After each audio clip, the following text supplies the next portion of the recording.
Welcome to this episode of John's Journal, and we're continuing on Nicholas Cresswell's adventure. And there are two very adventurous kind of things going on. A lot of journals in our time period seem to be kind of, slow and plodding. There's not a lot going on. It's not really exciting.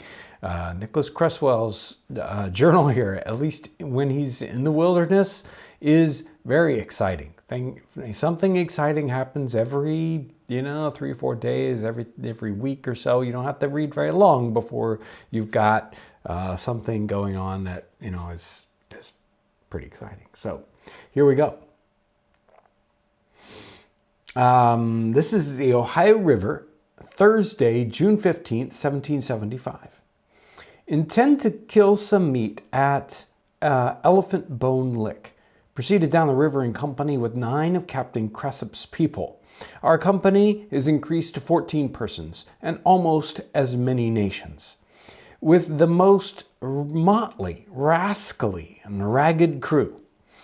I have traveled 600 miles. I expect we shall have a great deal of quarreling, but as we are in 3 canoes, it will be a means to keep them quiet. Got to the mouth of the river about noon, proceeded up the Ohio, where we killed a buffalo and camped. Friday, the next day, June 16th. Very heavy rain last night, which made our lodgings uncomfortable. Got underway this morning early with wet clothes and a hungry belly. Obliged to pole up the river. This is done with poles about 12 feet long. The men stand in the vessel, set the pole against the bottom of the river, and push themselves along. It is a laborious exercise, and unfortunately for me, none of our company can steer. Or fortunately for me, none of our company can steer with a pole. I'm obliged to sit and steer with a paddle.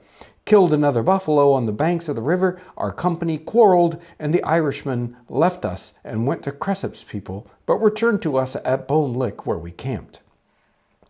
And that idea of setting off up a river has to do with you set your pole and, push it along. So you paddle down rivers and you pole up the rivers, at least when you're in a situation like this, which can't be easy. You're in the Ohio River and, and the pole is probably very, very heavy. It's a pole that they cut alongside the river. So, it's got to be 12 feet long. It's got to be sturdy. So it's likely a fairly heavy green stick. Saturday, June 17, 1775. This morning set off for Elephant Bone Lick, which was only 3 miles southeast of the river. However, we lost our way and, I suppose, traveled 20 miles before we found it. Where the bones were found is a large muddy pond, a little more than knee deep, with a salt spring in it, which I suppose preserves the bones sound. Found several bones of prodigious size. I take them to be elephants, for we found a part of a tusk about 2 feet long, ivory all in appearance, but by the length of time grown yellow and very soft. All of us stripped and went into the pond to grapple for teeth and found several. Joseph Passiers found a jaw tooth which he gave me. I was obliged by the company, it was judged by the company to weigh 10 pounds. I got a shell of a tusk of hard and good ivory about 18 inches long. There is a great number of bones on the bank on the side of this pond of enormous size but decayed and rotten. Ribs 9 inches broad, thigh bones 10 inches in diameter. What sort of animals these were is not clearly known. All the traditional accounts by the Indians said that they were white buffaloes that killed themselves by drinking salt water. It appears to me from the shape of their teeth that they were grass eaters. There neither is or was any elephants in North or South America that I can learn, or any quadruped 1/10 part as large as these. If one may be allowed to judge from the appearance of these bones, which must have been considerably larger than they are now. Captain Hancock Lee told me they found a tusk here that was 6 feet long, very sound but yellow. These tusks are like those brought from the coast of Africa. Saw some buffaloes, but killed none. Saw several Indian paintings on the trees. Got plenty of mulberries, very sweet and pleasant fruit, but bad for the teeth. one of our company shot a deer. The loudest thunder and heaviest rain I ever saw this afternoon. Got to the camp wet and most heartily tired. An Irish rascal has broken a piece of my elephant tooth and put me in a violent passion. I can write no more. Poor Nicholas Cresswell at the end of that. You can just hear his exasperation as he moves forward. So this section I think is very, very, very interesting. Running into these giant bones, and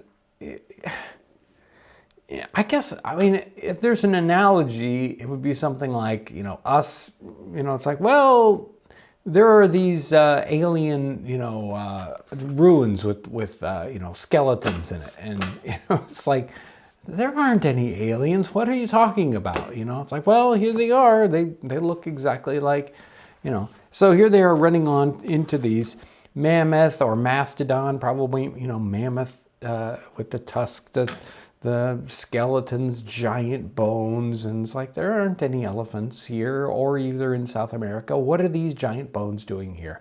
And he sort of leaves it there hanging in the air.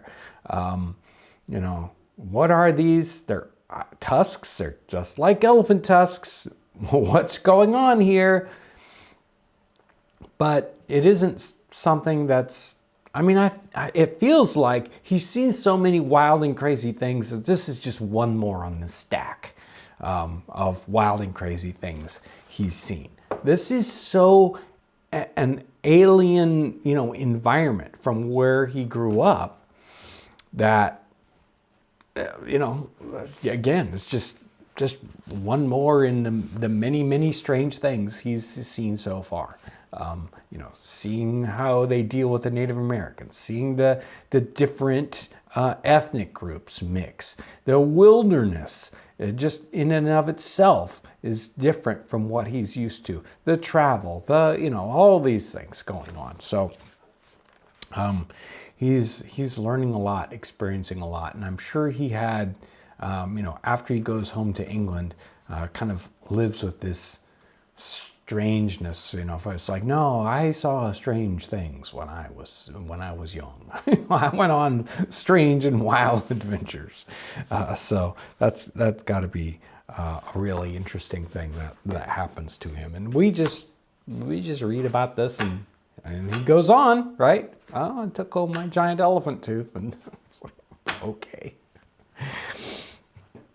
I want to thank you for being part of Townsends Plus and what we do here. In video land is what we call it sometimes. All those kind of media things bound together. It's YouTube. It's